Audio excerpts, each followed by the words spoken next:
spell on me. I'm stuck in the days when I look in your eyes. You put a spell on me. I'm stuck in the days when I look in your eyes. You act like care.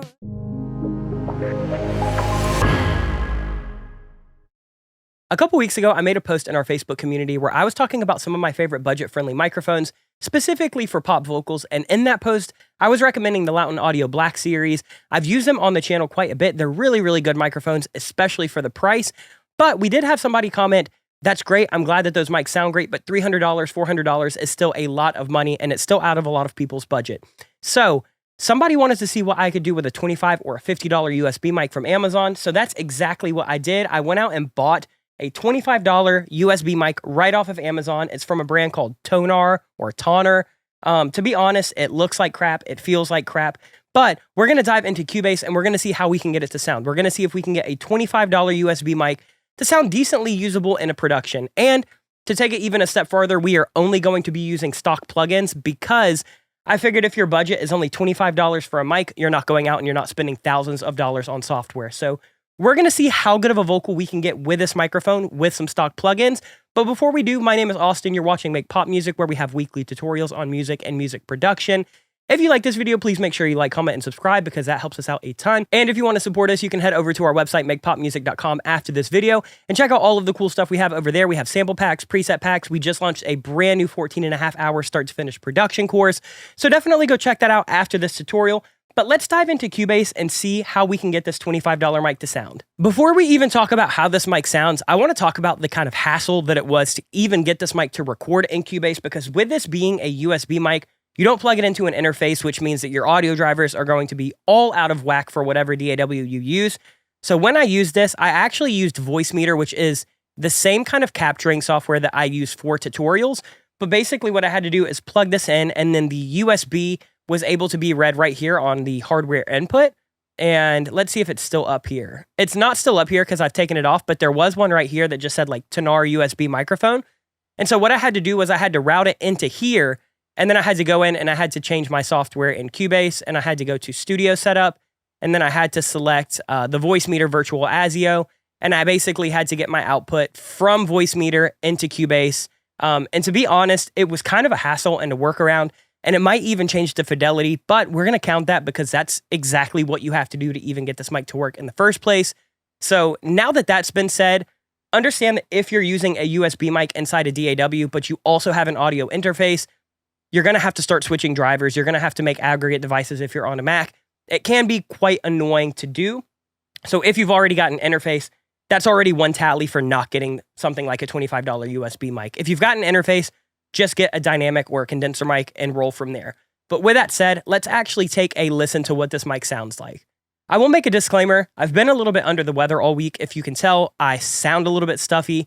If I get a little bit scatterbrained in this video, please bear with me. We want to get some content out for you guys, but I've caught whatever cold or flu or whatever is going around. So been cooped up in the house, feeling like crap, but we're still going to get through this video. Let's take a listen to what this mic sounds like. I'm just going to add a little bit of a gain plugin. This is the only not stock plugin that we're going to add this whole time. It's literally just to add like 9 dB of gain so you can kind of hear it. You put a spell on me. I'm stuck in the days when I look in your eyes. You act like kerosene. You set me ablaze when you enter my mind. So as you can hear, this mic is kind of weird. It's got this like really weird honky midtone. It has like no top end, but it's still really noisy and kind of annoying. Like, let me drag this out so you can hear all of this background noise. You put a spell on me. I'm stuck in the days when I look in your eyes. You act like kerosene. So, I mean, that makes it a little hard to use. Let's take a listen to something like a normal kind of vocal condenser that I would use in our videos, just so you can hear what this sounds like completely raw, so you can kind of compare. Let me go ahead and turn all the plugins off on this. You put a spell on me. You can already hear how much more bright and open and full that vocal is rather than something like this where it almost sounds like it's being bandpassed. You put a spell on me. I'm stuck in the days when I look in your eyes. So as you can tell, I've had to go in and I've had to chop this really, really tight. We're going to get around a little bit more of that a little later with some processing, but let's go ahead and let's start putting this in the mix so you can actually hear what it sounds like. So here's this vocal with no processing whatsoever other than just some gain boost. You put a spell on me. I'm stuck in the days when I look in your eyes. You act like kerosene. You set me ablaze when you enter my mind.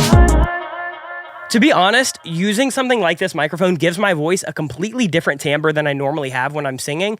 If you want to hear what this song sounds like with a normal vocal chain, you can go check out our Charlie Puth video where I actually show like a vocal mix, and I use my normal kind of vocal chain. And to be honest, my vocal sounds completely different.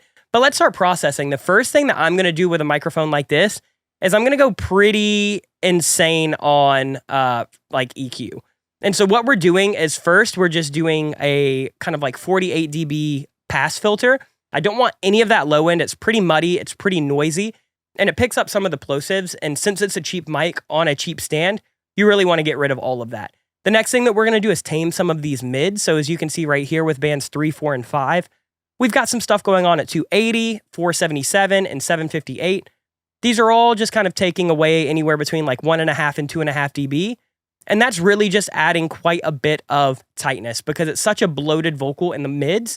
And then similar, we're going to be doing a 3.7 dB cut right around this like 2.7K because that region was super bright and like really piercing. And if you can't use something like Soothe or Rezo or even, you know, an aftermarket multi-band compressor, you're going to have to start taming this before you do compression. And then other than that, we're just boosting some of this air. I know that we're going to add a little bit of that noise, but that's fine. It's a trade-off that we have to make because right now this vocal is so dark, it's just never going to cut through a pop mix. So let's hear with this EQ and let's see what a difference this makes. You put a spell on me. I'm stuck in the days when I look in your eyes. You act like kerosene. Versus this. You put a spell on me. I'm stuck in the days when I look in your eyes. You act like kerosene. So you can tell that just by scooping those mids right around here and scooping that really high kind of tinny frequency at 2.7K, we're really getting a vocal that feels a lot more flat and it feels a lot more tight. It's kind of scooping away some of that bloat around the mids. And so now we can do something like we can add a compressor. And for the compressor, I'm just using the stock compressor in Cubase. We're just doing a 4:1 ratio, 4.1 millisecond attack, 45 millisecond release. So pretty fast attack, pretty fast release. And then we're just getting some gain reduction. You put a spell on me. I'm stuck in the days when I look in your eyes. You act like kerosene. You set me ablaze when you enter my mind. And then we're just going to add a little bit of tube compression. So tube compression to me is going to add a little bit of saturation. It's going to add a little bit of fluff and warmth. And that's something that when you're using a cheap microphone, whether it's a USB mic or even a really, really cheap condenser, like in the $100 to $200 range, you're going to find that they need a little bit of warmth, they need a little bit of saturation, and they need a little bit of just kind of like oomph. And using something like a tube compressor is a really nice way to do that, especially the one in Cubase. They have a drive setting. Here are the settings if you want to copy it. We're just kind of doing fast attack, fast release, low ratio. We're not going to like have this hitting like a limiter or anything like that. And then we're actually using the mix knob right here. So let's go ahead and take a listen. You put a spell on me. I'm stuck in the days when I look in your eyes. You act like kerosene. I'm going to go ahead and disengage this gain now because now as we start adding things, we shouldn't need that too much. So let's go ahead and take a listen. We'll just maybe turn this down like 4 or 5 dB. Let's hear it in the mix now. You put a spell on me. I'm stuck in the days when I look in your eyes. You act like kerosene. You set me ablaze when you enter my mind. I keep running in circles. So you can hear that we're getting somewhere usable. We still got a lot of that noise, and now we've at least got a vocal where the frequencies are okay and the compression is fine. Like it's not way too dynamic now. But now what we need to do is we need to tame some of that just like insane harshness and some of that noise that we've got kind of floating around. So I'm going to use something like a gate. I actually use the stock gate in Cubase a ton. I use it on drums. I use it for podcast vocals when we're doing the Sound Table podcast. I use it for guitar tracking. I'll use it for pretty much anything. And here are the settings that we're using. The way that a gate works is basically you just need to set your threshold, and then that will determine that any noise under a certain amount is going to be completely silenced and eliminated. So that's what we're doing here, especially to remove like things like breaths in the middle. You can hear it right here. You set me ablaze when you enter my mind. I keep running in circles, rereading all my messages, baby. And so I could even drag this out a little bit and you'll hear how this starts to cut it off. My mind, I keep running in circles. Where if we don't have this gate, Blaze when you enter my mind. I keep running. You hear how that s drags out here? Mine. I keep Let's engage it again. mine. I keep running. A gate really could be a life-saving trick if you've got a lot of background noise, especially if you're using a cheaper mic or even a cheaper interface in general. You're going to get a lot of that background noise. You're going to have a really high noise floor. And so using something like that gate can be a really good tool just to make sure that you're not going in and just having throughout your entire track, because that can be really abrasive to a listener. Now, once we've done that, we're in a pretty good space. Let's go ahead and listen to it in the mix. You put a spell on me. I'm stuck in the days when I look in your eyes. You act like care. The main things that we need to do now are DS. And so I'm going to do kind of my serial de-essing that I always do. So let's take a look right here. We've got one that's kind of sitting between 5.1 and 8.2. And then we've got another one that's hitting between 5.1 and 8.6. So they're kind of in the same region, but I just have them hitting slightly different with different releases. And I have one set on the auto threshold.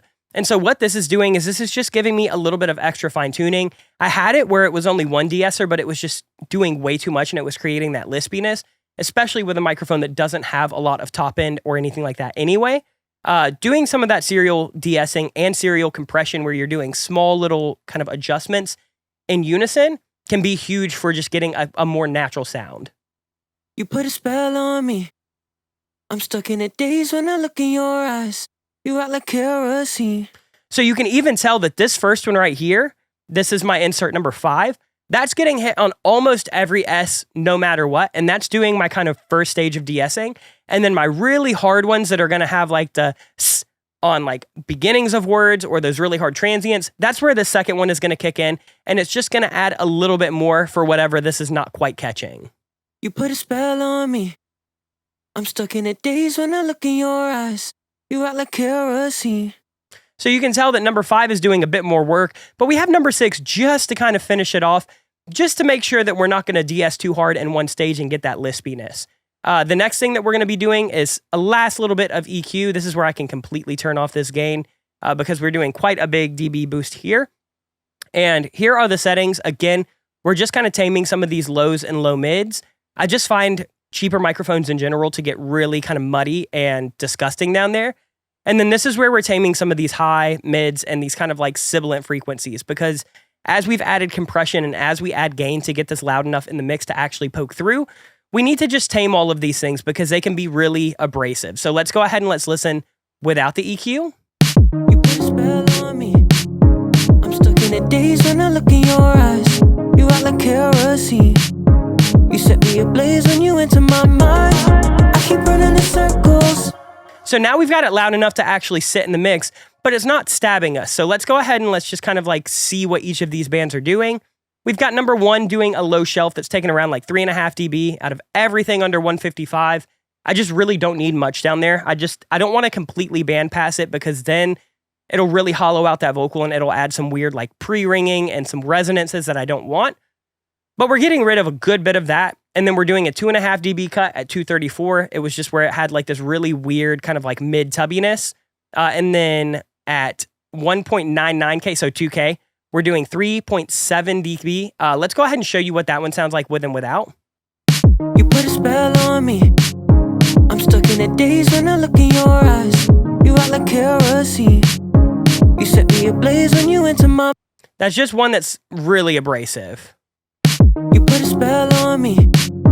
I'm stuck in the days when I look in your eyes. And then if we go to number 5 right here, this is just a slight little mid cut, right around 500, just to kind of, again, thin out that vocal, make it feel a little bit more poppy and bright. We're doing a 2.7 dB cut at 4K. Let's hear this one without, because this is also pretty drastic. Here's without it. You put a spell on me. I'm stuck in the days when I look in your eyes. You can hear it if we, boost this up. You put a spell on me. I'm stuck in the days when I look in your eyes. You act like kerosene. And a lot of EQ is really just trial and error. Go through and kind of listen to, where are things popping out? Where are things really abrasive and aggressive? Where are frequencies that are either making that vocal sit really outside of the mix and sound really off, or they're just kind of burying that vocal in the mix and they're making everything sound a little bit muddy. That's kind of my mindset when I'm going into EQing is, is this taking away from kind of the mud and what's clouding this vocal, or is this taking away from some of the abrasion that's kind of making this vocal sit in this mix really awkwardly? And if it's not doing either of those, then typically it's just for tone or texture or taste. And then number 7, this is like the last really kind of significant cut, is we're doing a pretty narrow cut at 6.4K, and we're doing 3.5 dB. Let's hear this one. Here's without. You put a spell on me. I'm stuck in the days when I look in your eyes. Let's boost it so you can hear that frequency. You put a spell on me. I'm stuck in the days when I look in your eyes. You act like kerosene.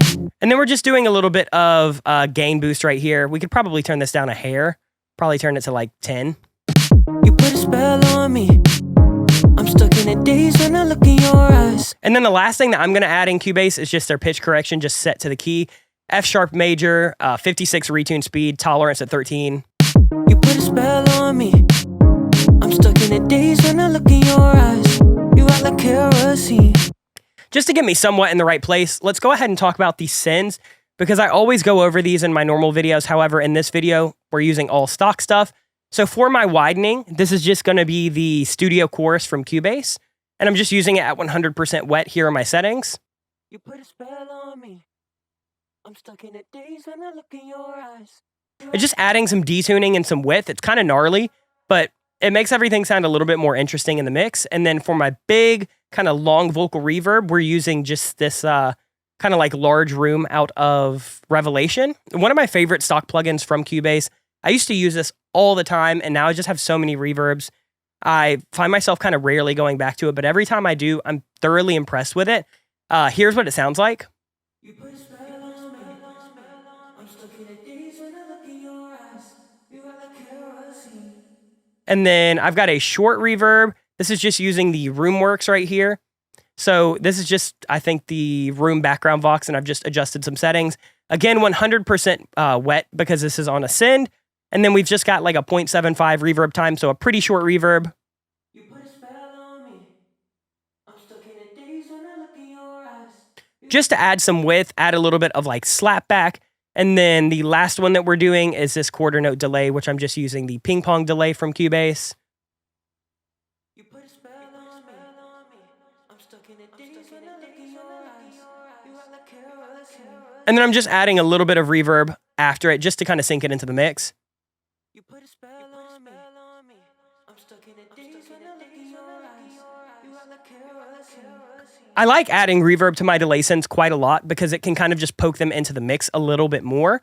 And that is really all I would do for a vocal like this. So, I mean, again, it's not my favorite vocal mix that I've ever done. Is it usable? For a demo, for sure. I don't know if I would release it with this personally, but if you're early on in your career and you're kind of just trying to put out as much music as possible, I think that you can get something okay with a $25 or $50 USB mic.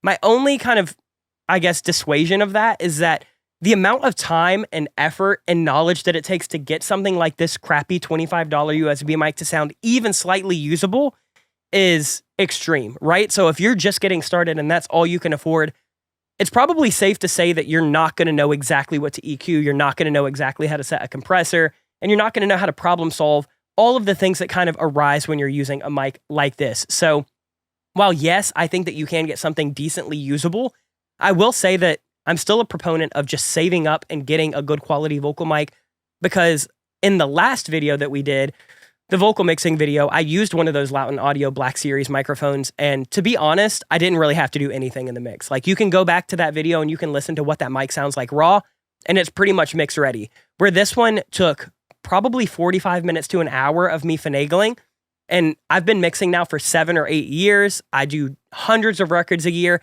and just to get something like this to sound slightly usable was a chore. With that said, I'm decently proud with how this came out. I think that it does sound okay.